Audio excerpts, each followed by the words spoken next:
All right, next up, hopefully we don't put everybody to sleep here, but developing and updating policies, company policies.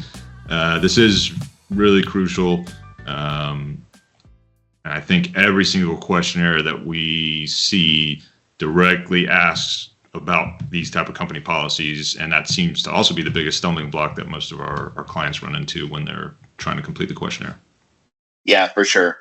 A lot of small businesses just don't have anything here, or they have a handbook that maybe makes a few calls, which isn't a bad thing.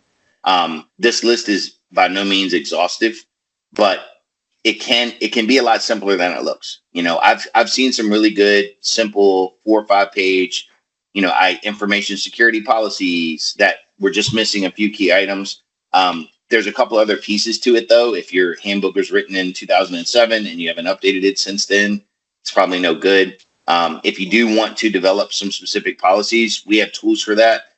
The best part of the tools that we use is the part that says regularly reviewing and updating, as well as acknowledgement, which isn't even on this slide.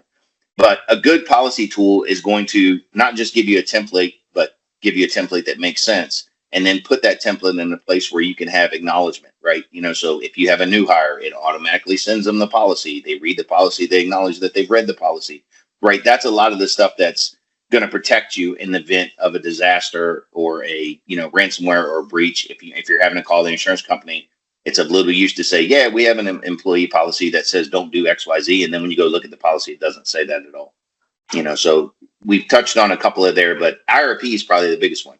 Most small businesses that we interact with for the first time initially don't have an IRP or don't really know what an IRP is. Incident response policy. Sorry, acronymism in IT. I apologize. But yeah, having some type of incident response policy is great. Walking through it, that's something I encourage clients to do with us. Go through your IRP, see what it really looks like to do a tabletop exercise on how to respond. So let's use the IRP incident response policy as an example. And we don't want to spend 10 minutes on this, but just can you walk through what that typically includes for somebody that's never heard of it, has no idea? Yeah. So if I'm going into a customer and they don't know, how to even approach this, the first thing I'll do is sit down and do what I call a critical services exercise. So we're going to go through and identify services that they need to be able to function, right? So email, phones, internet, fill in the blank, right? Software application A or, Office 365 or whatever. Once we have that list, I start asking them, how long can you function with it down? Office 365 being, and a lot of times they'll go, oh, it needs to be up all the time. I say, all right, if Office 365 is down for 18 seconds, is that bad? Or is it 24 hours or is it 48 hours? And so we attribute different values to each of those services. That may change their definition of what's critical and what's not. A lot of businesses, once you've done this exercise, and they're like, yeah, if we don't have internet, we can still kind of work for a while. Okay, cool. So once we figured all that out, we move through to, okay, what do you want to do to get access to whatever you need if your internet's down, if your phones are down, if Office 365 is not working? How long can we go without it? Do we need to send people home? And this is where the rubber meets the road for me, meaning an IRP isn't always that much about technology. It can be, but what you have to be careful about is the people that are, I never want any downtime. I'm willing to spend any amount of money, and I've usually advised against that. Most of the time, there is a certain amount of tolerable downtime you can have around those critical services. It's just figuring out what that is and then putting, redundancy in place, stop gaps in place, whatever needs to happen to make sure the business keeps functioning and the data is protected. That's the other piece that we talk about in IRP, certain legal requirements to keep financials for X amount of time, medical. Eric said, don't go forever, so I'll shut up. But yeah. So basically just by being kind of forced into working through these policies, it's a great exercise for leadership or organizations to kind of walk through a what if scenario, in advance of it actually happening. So 100%, you can literally see the relief. Like when you get to the end of it and they have it written down and we've gone through a tabletop exercise, all the decision makers feel better, because now they know, what do we do if my internet's not down? Well, we consult our document. How long has it not been down for? Have we called Infinity? Have we done this? They have the steps laid out and they love it.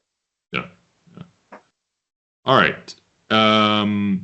So maybe two quick highlights on data protection policy and user access control policy, just to kind of explain what those are. So data protection policy, you have certain either regulatory compliance or just best practices, things that you need to do to make sure your data is safeguarded in a certain way. You're going to see questions specifically targeting that in a cybersecurity liability questionnaire. It can overlap a little bit in the backup and disaster recovery, but most of the time we're talking about access in this level. User access control policy is very much dovetails into that. So I'll give you some real world examples. Does every user on every computer in your organization have local administrative rights? Do they have domain administrative rights? And all the IT folks that may be watching this are going, terrifying.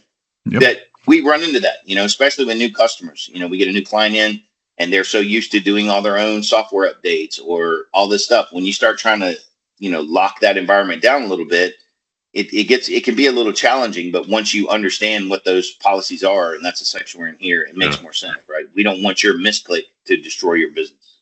Yeah. All right. Last question before we move on. Policy creation can seem pretty overwhelming, especially to smaller organizations. Anything you can recommend as far as making it easier, just to jump out of the gate, just to get started, the kind of first couple things to do? I'd say keep it simple, meaning come up with, and it's not even on this list, but I really like an acceptable use policy. I think that's something most people can understand. You'll find lots of templates online for something that simple. You can kind of grow it from there.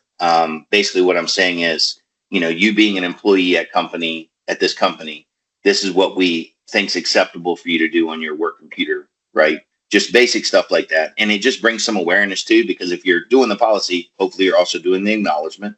So now all your staff has read this policy and they have some idea that it's, okay, so they care what I do. They're aware of what I'm doing. And I'm saying I'm not going to do the bad stuff. And I think that can have more weight than people get a bit credit for. That's my starting point.